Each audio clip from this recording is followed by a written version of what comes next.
जय सिया राम। आप सुन रहे हैं कैपिटल रेडियो अयोध्या। मैं हूं भावना राय और मैं हूं वात्सल्य राय। सभी सुनने वालों को जय सिया राम। कैपिटल रेडियो अयोध्या में आप लगातार सुन रहे हैं रामायण की कहानियां। रामायण का अर्थ है राम का अयन, यानी भगवान श्री राम की यात्रा।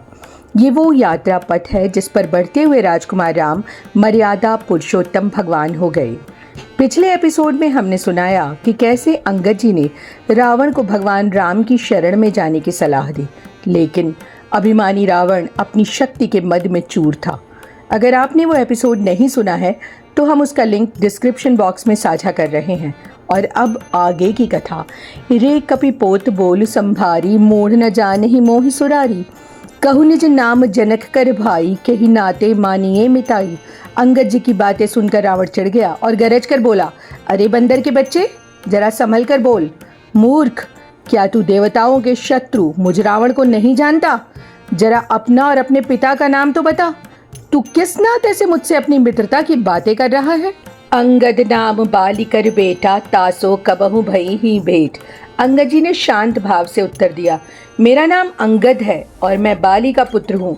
क्या कभी उनसे तुम्हारी भेंट हुई थी?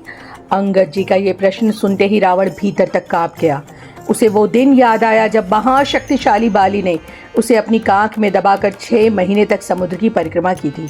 रावण थोड़ा चेप गया और बोला, अच्छा तो तू उस बाली का लड़का है? अरे कुलनाशक, तू तो अपने ही कुल के लिए आग बनकर पैदा हुआ है।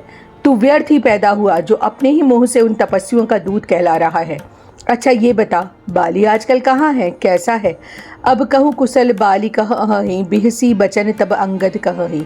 दिन 10 गए बाली पहीं जाई, बूझे कुशल सखा उरलाई।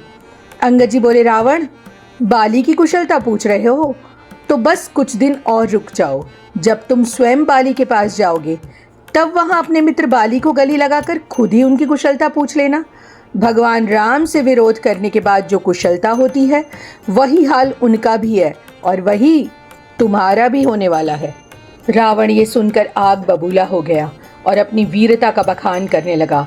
रावण बोला, अरे बंदर, मेरी भुजाओं को देख। इन्होंने कैलाश पर्वत को उठा लिया था, दिक्पालों को धूल चटाई थी। तू जिस राम का गुणगान कर रहा है वो तो अपनी पत्नी के वियोग में बलहीन हो चुका है। उसकी सेना में है ही कौन? सुग्रीव और तू। तुम दोनों तो नदी किनारे के उन पेड़ों की तरह हो जो कभी भी गिर सकते हैं। जामवंत बहुत बूढ़ा हो चुका है। शिल्पी कर्म जानहि नल नीला, है कपि एक महाबलशीला। आवा प्रथम नगर जहि जारा, सुनत बचन कह बाली कुमारा। रावण बोला, नल नील केवल पत्थर जोड़ना जानते हैं, लड़ना नहीं। हाँ, एक वानर जरूर महान बलवान है जो पहले आया था और जिसने लंका जलाई थी। ये सुनकर अंगद जी ने हंसकर कहा, रावण, तुम सच कह रहे हो। हनुमान जी ने जो तुम्हारी लंका जलाई थी वो तो बस एक छोटे से हरकारे थे। उन्हें तो हमने बस खबर लेने भेजा था। उन्होंने बिना आज्ञा के ही तुम्हारी लंका जला दी। शायद इसलिए वो डर के मारे अभी तक सुग्रीव के पास लौट कर नहीं गए हैं और कहीं छिप कर बैठे हैं।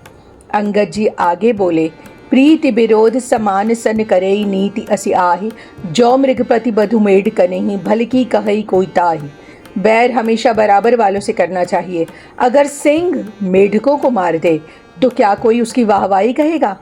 तुम्हें मारने में भगवान राम की कोई बड़ाई नहीं है, बल्कि ये तो एक दोष के जैसा है। क्षत्रिय का क्रोध बहुत कठिन होता है, ये तो तुम जान ही लोगे।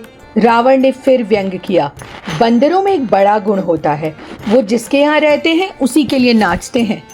तू भी अपने मालिक को रिझाने के लिए खूब नाच रहा है।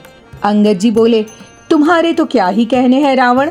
हनुमान जी ने तुम्हारा वन उजाड़ा, तुम्हारे बेटे को मारा और लंका जला दी, फिर भी तुमने उन्हें कुछ नहीं कहा। तुम्हारी इसी उदारता के बारे में सुनकर मैं यहाँ आया हूँ। रावण ने अंगद जी को बाप को खाने वाला कहा।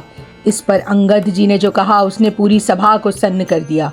अंगद जी बोले, रावण, तुमने कहा कि मैं अपने पिता को खा गया तो सुनो, मन तो मेरा था कि तुम्हें भी खा जाऊं, लेकिन फिर मुझे एक बात याद आ गई। कहु रावण रावण जग केते, मैं निज श्रवण सुने सुन जेते। रावण, ये बताओ कि संसार में रावण नाम के कितने लोग हैं? मैंने तो कई रावणों के बारे में सुना है। एक वो था जिसे राजा बलि के यहाँ बच्चों ने घुड़साल में बांध दिया था और खेल खेल में उसे मारते थे।